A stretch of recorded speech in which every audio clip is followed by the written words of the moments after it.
The Dr. Ray Podcast is a co-production of Ave Maria Radio and EWTN Radio. Here's today's monologue with Dr. Ray Guarendi. Dreams. The Bible talks about dreams. God uses dreams to send messages to people.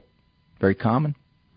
So obviously there is something about dreams that are more than just neurological storms. Or are they, if God's not using them?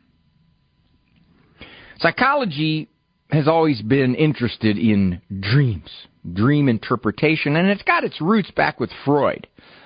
Freud called dreams the royal road to the unconscious. What he meant was that while you were asleep, your psychic defenses were weak. And what would happen is your passions, your conflicts, your gurgling psyche would pop through. And if you told this dream to your analyst, the analyst could analyze the dream and tell you what it all meant. And then we'd find out what your hidden conflicts are. Not too many people practice Freudian psychoanalysis anymore, but there is still a fascination with dreams. What do they mean? What are they? Are they interpretable? Can you take a dream and say, this is what it means for my psychological, emotional, social, behavioral struggles? In a short phrase, probably not. Dreams are mysterious, and I hope Jimmy Akin does one on Mysterious World. I know he's done one on sleep. Dreams take place most of the time in a certain stage of sleep. It's called REM sleep, rapid eye movement. Your eyes kind of jiggle back and forth when you're in this stage of sleep. And you probably spend a total of maybe an hour and a half a night in REM sleep. You get more toward the morning. That's why people say, I dream more toward the morning. Yeah, you do. But what actually makes up the substance of your dreams? Probably stuff you're preoccupied with. Things that you have thought about before you went to bed. One of the nightmares I have, and it recurs, I have it all the time. I'm in college, and I didn't study. Matter of fact, I didn't even go to class. And I can't drop the course because there's only 2 classes left, and we're having the final. And I have no idea what the course is about. And there's the final. And I know I'm going to flunk. And that's the dream. And it keeps happening over and over. I saw a movie once. It was a spoof movie where the guy was chained up as a prisoner. And it was a terrible, terrible environment. And he was in tremendous pain. And he fell asleep. And he had one of these college dreams.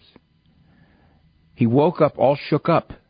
And then he was so relieved because it was only a dream. As he sat shackled next to a wall in a dungeon. He was relieved that he was not back in college. Rather, he was a prisoner. People will say, can you sin in a dream? No. Because you don't have the will component. You may do things in your dream that would be sins if you did them in your real life. And then here's the question. Does that mean you want to do them in your real life? Is that where Freud is right? That your gurgling passions are poking through while you're asleep, and in fact, this is really what you would like to do, but you won't do it because you don't want to get caught? Not really. No. The dream content is still kind of mysterious, and why do you dream some of these things that you dream? Now, there would be a way that could probably make that sinful. That would be if you hope that when you fall asleep, you could have a dream where you're doing some pretty sinful things in your dream, and you would relish that. Now, that could make a little bit of cooperation on your conscious part with this dream. But short of that, you can't be held accountable for what goes on in your neurological structure. The people who study the brain say, what is it? Why do we dream? Why do we have to dream? A lot of theories. One of my favorites is that it's kind of like cleaning house. You're getting rid of a lot of neural connections that just don't belong up there. I don't know. I have no idea. And we're not really far enough in our technology to really pin that down. Makes for great fodder for understanding dreams, doesn't it? Dreams are mysterious things. God apparently has used them. Psychology is fascinated with them. Of course, psychology is fascinated with rats, too. So if you like rats and dreams, be a psychologist.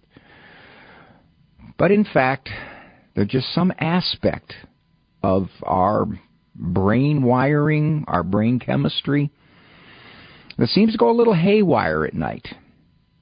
And there's a lot of wrong notions surrounding dreams. Let me just give you one. If you're falling off a cliff and you hit the ground, that means you're dead. No, it doesn't. I've hit the ground before. It hurts. But it hurts in the dream. You know, I wake up feeling my body parts. I'm thinking, man, oh man, I still got these bones intact. And then I realized I fell out of bed. You know the other things dreams do? I gotta let you guys go here, but the dreams incorporate the stimulation of your surrounding. Let's say, for example, your alarm goes off, and you're in a REM period of sleep. So you hear something, for example, in a neighborhood, and it sounds like a fire alarm, and you're thinking, where's that fire alarm coming from? You wake up, and you hear your alarm.